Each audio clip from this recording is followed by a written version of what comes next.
Graphing systems of linear inequalities. So we're going to add this to our table of contents as well as our new page in our spiral.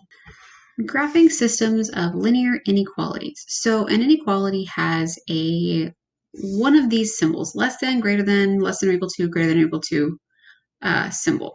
It's going to have a shade and it's going to have a line type. So these are going to be lines, but they're shades. So if we have y less than, that means you're shading below the line because it's lower, smaller.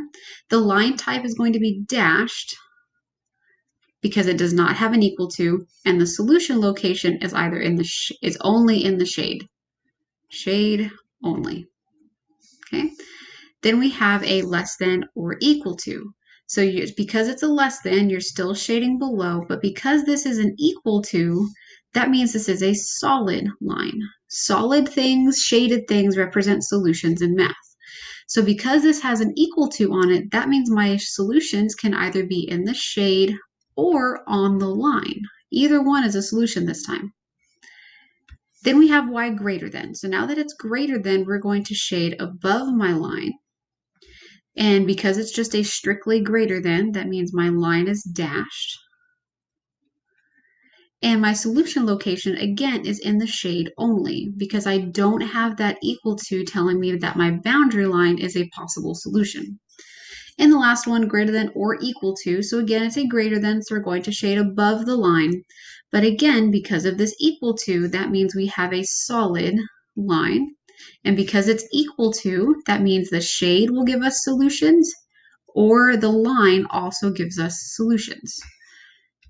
So the shade is always a solution. The line may or may not be, depending on what kind of symbol you have. Okay, so let's graph these. So I'm going to do example 1 as a reminder.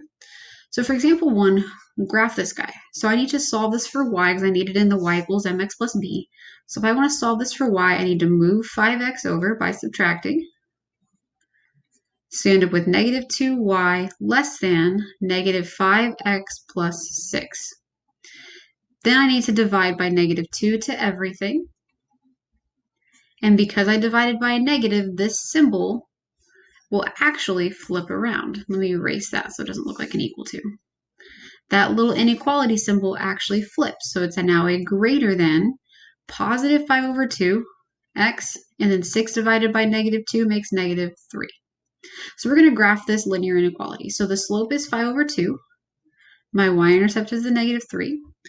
The line type is going to be dashed because it's just a greater than. And the shade will be above the line because it is a greater than. Okay, so let's graph this. So start at negative 3. So 1, 2, 3. And we're going to move up 5, 1, 2, 3, 4, 5, and right 2. And we're going to keep going until we run out of room.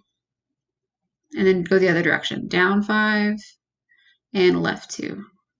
So now we're going to connect the dots as best as we can. And this is a dashed line. So this line is dashed. So we need to make sure when we do this, we make clear dashes all the way across. So that means that these points on the line are not solutions. Now for the shade, we are shading above the line. So the easiest way to do this is to find the y-intercept.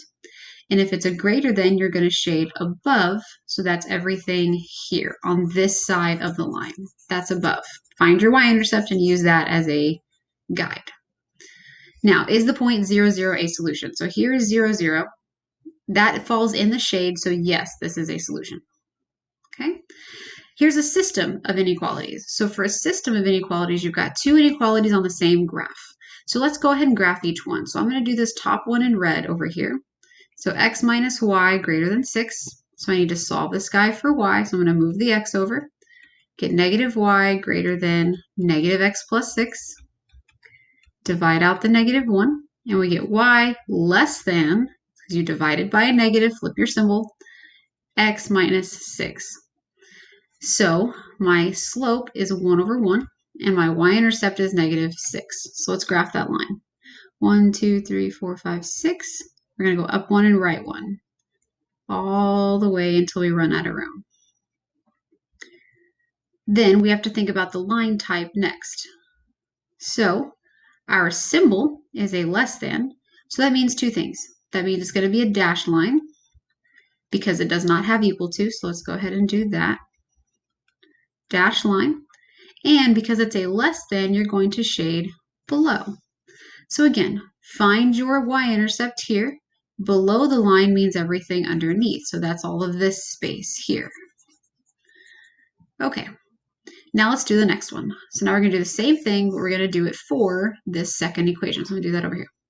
So 2x plus 4y greater than or equal to 12. So solve this guy for y. We're going to move the 2x over by subtracting. So I get 4y greater than or equal to negative 2x plus 12. Divide out the 4. So we get y. Now this time we do not flip the symbol. We're going to keep it as a greater than or equal to because what we divided by was positive.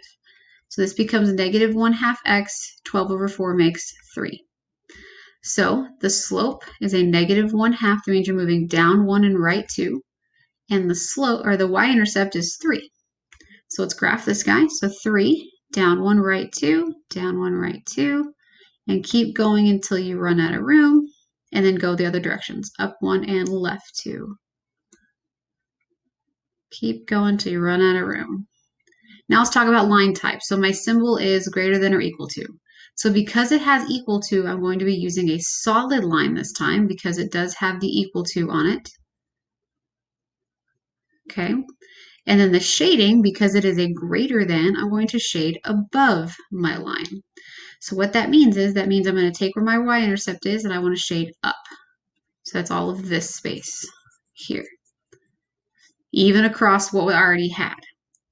So for a system, your solution is really this triangle right here. That's the only place. Your solution is the overlapping shades. So is 6, 8. So let's see, 1, 2, 3, 4, 5, 6. 1, 2, 3, 4, 5, 6, 7, 8. This guy is not a solution because he only works for the blue. It has to work for both of them. So no, that is not. I'm going to label this A. A is not a solution. So let's try B, 0, 2. So 0, 2. That's not a solution to anything. That's in the white space. So that's definitely not a solution. And then C, 0, 6. 1, 2, 3, 4, 5, 6. That is also not a solution because it falls on a dashed line. An example of a solution would be this point here, point D. So D, 0, 6, 7, 8, 0, 8, that is a solution because it falls in both shaded areas. Okay, so I want you guys to try out number 3 on your own. And you should get the following picture. And the solutions is that overlapping area. Try out number 3. Let's look at 4. We're going to talk about some vertical and horizontal lines as well. So this is a system with 3 linear inequalities, but it's going to work the same way as the other 2. So let's talk about that first inequality. So this guy right here. So I'm going to put this as number 1. So for the first one, x less than 4. This is not in y equals mx plus b. So this is not going to be a slanted line. This is going to be a vertical line. X's are always vertical. If all you have is an x, that is a vertical line. Where it's a vertical line is at x equals 4, this guy here. So we're going to plot a point at x equals 4, 1, 2, 3, 4, and we're going to graph this line. So again, because it's a less than, let's think about what that means. That means I'm going to shade, this is kind of weird, I'm going to shade below, but it's also a dashed line. So on this vertical line here, I'm going to have a dashed because it's not equal to. Now shading below. So let's think. I want all of the x's that are less than 4. Where do you find those? Well, I'm going to find those this way. All of the x's that are less than 4 is over here. All the way up until that line. That's where all of your x's less than 4 are. So x and a number are always vertical. For number 2, we have y greater than or equal to negative 3. This does not have a slope. This has no x. All I have is a y. So when all you have is a y, you have a horizontal line. It's going to be a horizontal line, and that's left to right. Let's actually write that on the other one. Verticals are up and down. This is going to be a horizontal line at, this is the boundary number, y equals -3. So let's find y equals -3, which is right here. And then again, let's look at our symbol, greater than or equal to. So this means I'm going to shade above. And it also means that this is a solid line because of the equal to. So we're going to have a horizontal solid line at y equals -3, like so. And when you shade above,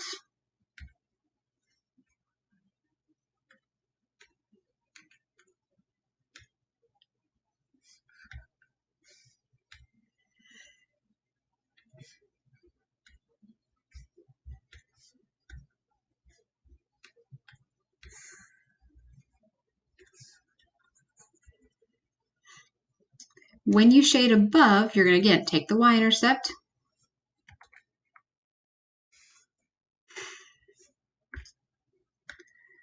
When you shade above, you're going to take the y-intercept and move upwards. So this is everything up here. So far, my solution is this little box on this left, but I do have one more. So I can't quite forget about that one. I do have one more shade. Okay, so for the last shade, that's this third equation here. So for equation 3, 2x minus 2y less than 4. This has both variables x's and y, so I need to get this one in the mx plus b. That's the one we're used to. The single variables are going to be either vertical or horizontal, and the double variables, the x and y, are my slanted lines. So I'm going to solve this guy for y. I'm going to subtract 2x from both sides. So we get -2y less than -2x plus 4. Divide out the -2 to everything. Since we divided by a negative, this symbol here in the middle will actually flip over. We get -2 divided by 2 makes an x, a 1x, and 4 divided by -2 makes -2. So my slope is a 1 over 1, and my y-intercept is -2. So we're going to plot -2. I'm going to go up 1 and right 1, over and over until I run out of room. Up 1, right 1, up 1, right 1. And then turn it around. We're going to go down and left, down and left, down 1, left 1.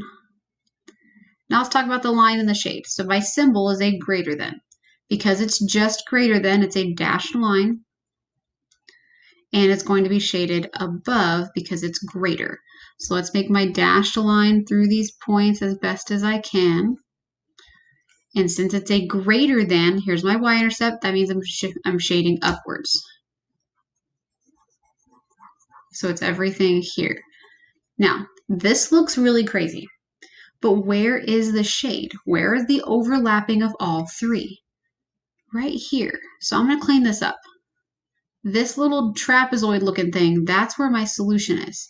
So to clean this up, I'm going to erase all of my highlights. So I'm going to erase this guy, this guy.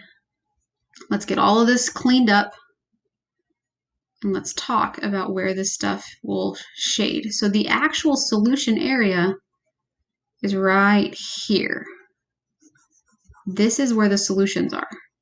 Okay. If you shade at the end, it's a little bit easier to see the solutions because I know that this horizontal line will shade up. This blue line shades left, and this purple line shades up. So that just kind of shows me where all of my shades intersect. Okay. I want you to try number 5 on your own. You should get the following graph. Notice that only thing shaded is the solution area. This is the only thing that I shaded because it's going to get a little crazy with 3. So this should be the overlapping of just this little bitty triangle here in the middle. And that is solving or graphing systems of linear inequalities.